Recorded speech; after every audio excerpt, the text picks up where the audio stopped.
Please note, we would like to make it very clear, we are totally against the form of discipline described in the articles and accounts being used on minors and non-consenting adults. Spare the rod, pay the price. When I read of the goings-on in some UK schools today, with pupil-on-teacher violence, savage bullying and a total disrespect for authority, it horrifies me. Sure, in my day we may have transported the art master's cycle from the bike sheds to the roof on one occasion, and sent an explicit Valentine's card to the P.E.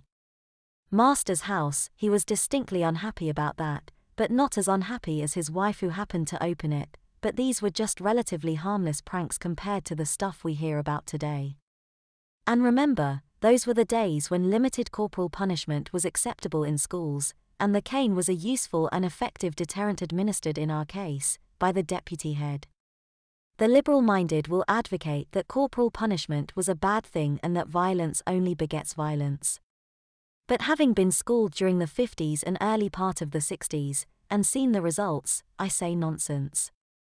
Individual masters were also permitted to mete out their own punishment as and when required, and one such was Mr. Trueweekdew, an English teacher, who kept Rudolph hanging from a chain on the blackboard.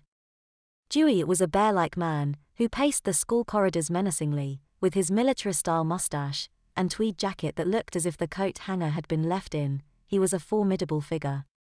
Rudolph was a black plimsoll and was a constant visible reminder to pay very close attention to the pearls of wisdom imparted to us. We often speculated why the shoe was called Rudolph, and the nearest we came to an answer was that Rudolph tended to leave you with a very red extremity. These realities, however, held no dread for us, and we looked upon them as natural and just, and all part of a happy and balanced school life.